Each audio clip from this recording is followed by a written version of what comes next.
Hi everyone, this is Chris Privateer with RPGamer. We're here after day one of E3, and man, did we see a lot today. Kicked off the morning with the Nintendo press conference, learned all about the Wii U, but this lady here, Chloe, you got to play the Wii U. What did you think? Oh, I thought, oh my god. Wow, it made that positive of an impression on you, huh? Yes. Oh, well, what did you get to play with it? I played 2 demos with it, a pirate rhythm game with motion activation and a Japanese garden bird tech demo. A Japanese garden bird tech demo. Yes, where you can move the new controller around to view other areas that are shown on the video. However, it didn't seem to work. So this is the same kind of tech demo they showed for a few minutes in the press conference, but this was running longer, and you actually got to hold the controller, but it didn't work. No, it didn't work. Okay. So Nintendo's off to a good start with this hardware. How was the rhythm action game, at least? It was horrible. So, Wii U has made quite an impression on the RPGamer staff.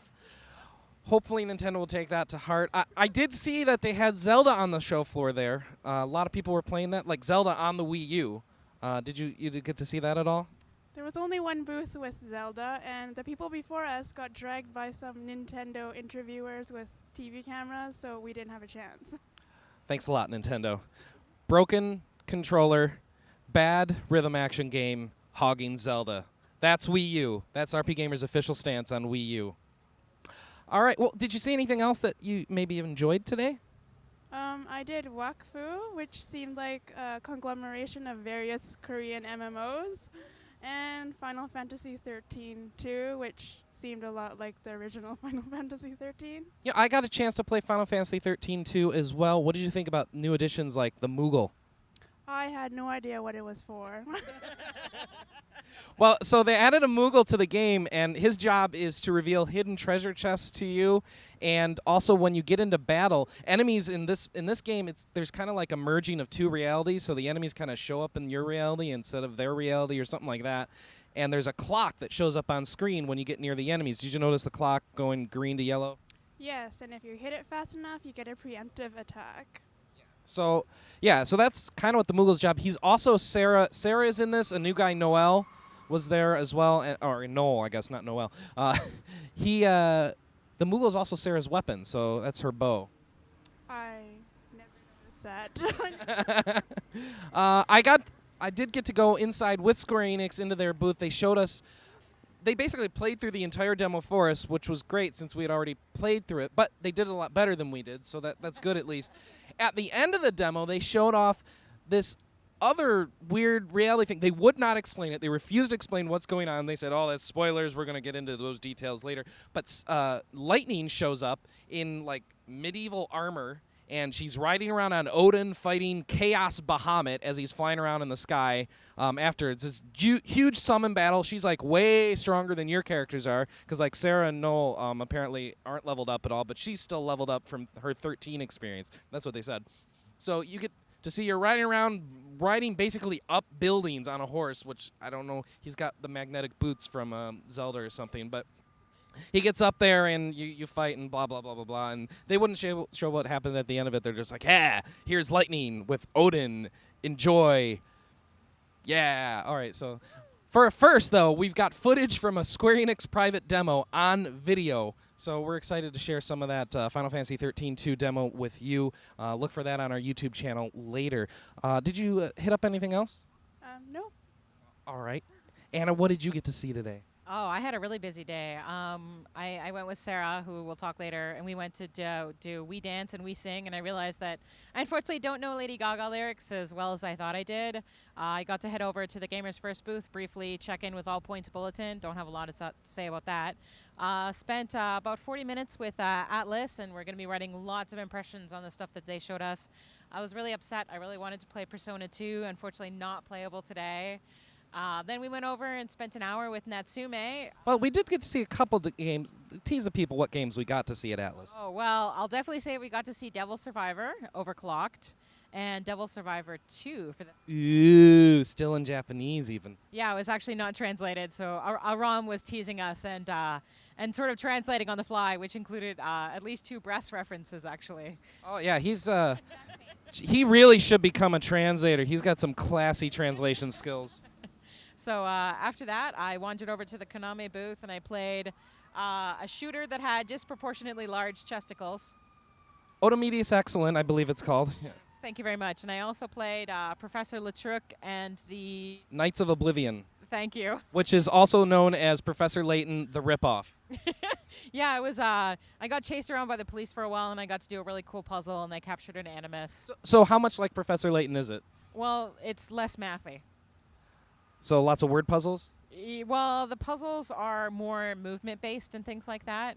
It's sort of like if you've played Clash of Heroes, you have to move the human hero through guards that are looking out. It's a lot. That was predominantly the first set of puzzles that I went through. So. Okay, so is that all you got to see?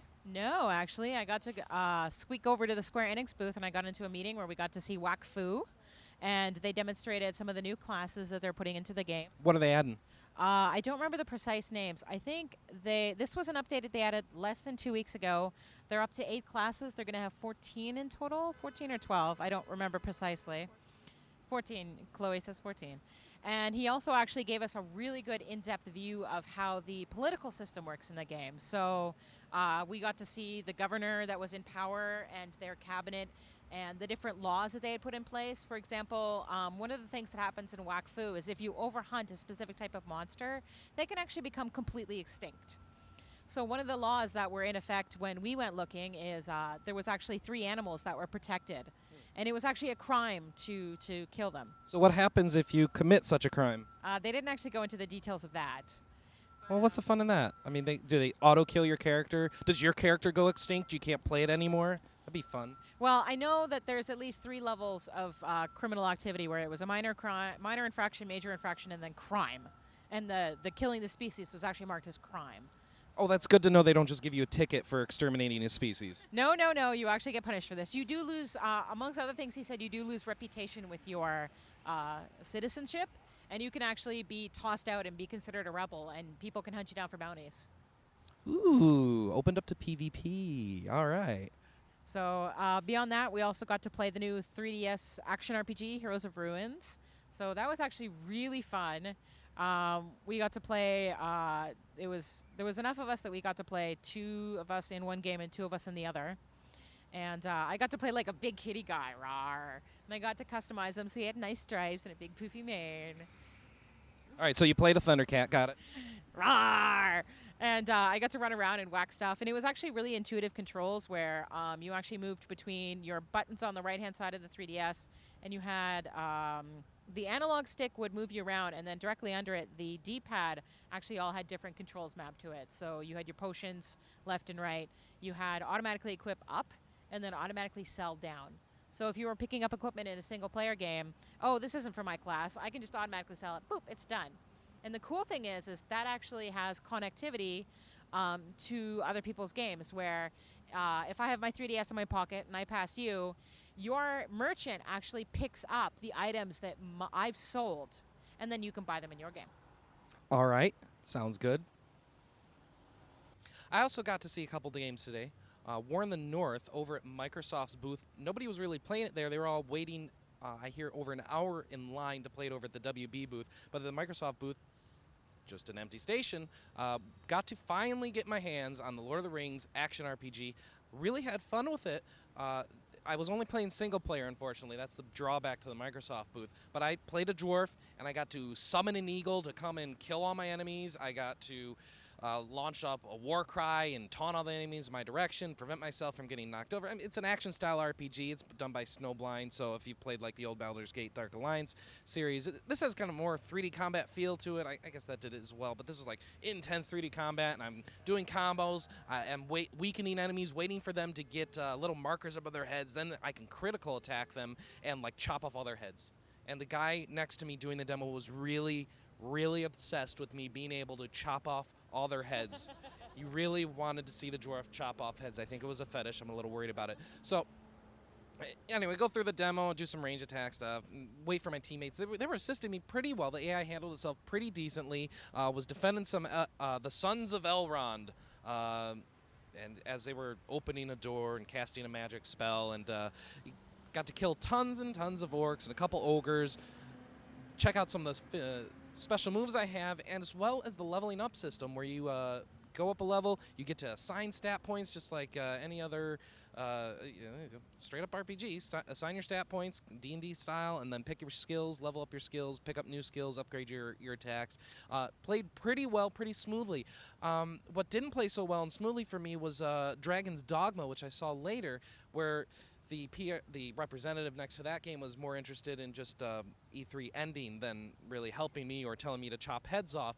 So in that demo, I was hunting a dragon in his den, and the dragon was being rather elusive and throwing lots of orcs at us to kill, and it didn't feel anywhere near as smooth as War in the North did.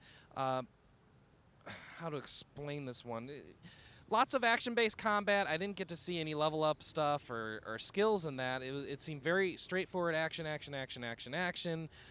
weak enemies down, and then eventually get some bigger enemies and kind of have some context-based attacks on that. So eventually you get up to the dragon, and you get to do some special attacks in order to try and whittle down his weak points and take him out. But I didn't get that far because I got overwhelmed by orcs and stabbed and beaten into oblivion. So we're hoping we're going to come back to that later in the week and get a better try on it so we can get you better impressions for it. Sarah, what did you get to play today? I got to play Kirby Wii, and then I played Super Mario on the 3DS, Mario Kart on the 3DS, and Resident Evil on the 3DS. All right, so tell us about Super Mario Kart. I really enjoyed it because you can actually fly. You jump off the jumps, and you have a little parachute type thing that pops up, and you can actually steer it in the air. So you can, move around in the air as opposed to just gliding. And you can go underwater, which was really cool because you turned into a little propeller on the back of your bike, pops out, and you just go through there. And so if you fall off the edge, which I did, at one point I fell off the edge of the road and into the water, and I just kept going. So I was like, oh, this is part of... So Lakitu didn't come around and pick you back up? What was that? I'm sorry. Lakitu didn't come around and pick you up and throw you back? No, you could fall off a road, and as long as there's water there, you'll keep going underwater. Fair enough. Sounds good. Did you get to play anything else on the 3DS? I played Super Mario 3DS and then Resident Evil Revolutions 3DS. So Super Mario DS, that's the one where you get the Tanuki suit. Finally, it's back in the game series. How'd that go for you? I died right after using it. Not much of a power-up then, is it? Well, I was trying to jump from a boat to a boat, and I didn't jump far enough. And I tried, he can grab on to the edge of the boat, but he tried to grab on, and he just fell. And I was like... So it doesn't help you swim at all then, does it? No, it didn't. All right, well, I got to play it a little bit, and it does help you stay in the air a little longer. He kind of beats his tail like a propeller sort of thing, and you can, knock over enemies with it. Kind of acts more like the raccoon tail than the Tanuki suit. Did you find a way to turn into a statue? I don't think I did. I didn't figure that out either. It used to be like up an A or something. I didn't even try that. I should try that because I was in the circle pad. I didn't try it either, no. All right, well, what about Resident Evil? Well, the first time I played it, I died immediately because the zombie came in. I'm sensing a theme with you in games. I'm almost like you, dying so much. Yeah. Oh, yeah. I actually really enjoyed Resident Evil. The graphics are really stunning in that game for a DS game, for a 3DS game. Is this the one where you get to run around and shoot at the same time? Yeah, you can shoot at the same time. This is the one where zombies come out. You wake up. Yes, all the Resident Evils are the ones where zombies come out. You wake up in a mansion and you don't know where you are, and then right in the beginning, zombies come out and try and kill you, a few minutes in. Yeah, Resident Evil game. The only thing I didn't like about it was as soon as the zombies came close to you, you couldn't aim very well to shoot them. That's the increased tension. Yeah, well, because it zooms in when you aim, and when it zooms in, you lose the sight of the zombie, so you're spinning around trying to find the zombie really zoomed in. And yeah, I didn't like it. Sarah McGar, you came to E3 for one reason and one reason only, and you've satisfied that reason today. Tell us, how was Kirby on the Wii? Oh my gosh. I played it for an hour on the show floor because there's 2 stations and 4 people each, and no one was in line for it, so I just kept playing it. And the really awesome thing is that 4 people can play at once, and Waddle Dee is a playable character, which is super awesome. I'm sure Kirby fan sites around the world are just exploding over this new revelation. Yes, they're like, oh my gosh, I can play Waddle Dee now? That's so awesome. But the cool thing about this game is that the characters interact with each other when they're on the screen. Like, you play other games that the other players can play together, but the characters on the screen don't really interact with each other. Oh yeah, they interact with each other all the time. So they're like attacking each other when you're not doing anything, or what? You can jump on each other, like jump on someone's back, but you can keep building it. At one point, there was 4 of us playing, and so there was Meta Knight, Waddle Dee, King DDD, and Kirby, and we all randomly jumped on Meta Knight's back, and so it was Meta Knight, and then on Meta Knight was Waddle Dee, and then on him was King DDD, and then on him was Kirby. So we had this big stack of people, and he was just wandering around. So obviously 4-player co-op. Are you still sucking things in and absorbing their powers? Oh yeah, most definitely. Actually, what's new in this game is you can increase your power. You can increase your power. So if you get there's like a Zelda-ish power you can get where you get a giant sword and you can swing it around and cut really huge things. And I need to know, what is the main plot point of Kirby Wii? I don't know because they didn't know. So he's not going after a piece of cake or anything? We finished some levels and we got some propellers to an airship, I guess. But they didn't know, the lady didn't know what the plot was, so I couldn't tell you. And after an hour, you couldn't figure out. Well, we don't want to go for an hour here. Thank you very much for joining us for our first wrap-up of E3 2011. We look forward to bringing you a couple more of these throughout the week. We'll see you tomorrow. Until then, go read up on Kirby's fantastic plot at the E3 Nintendo website.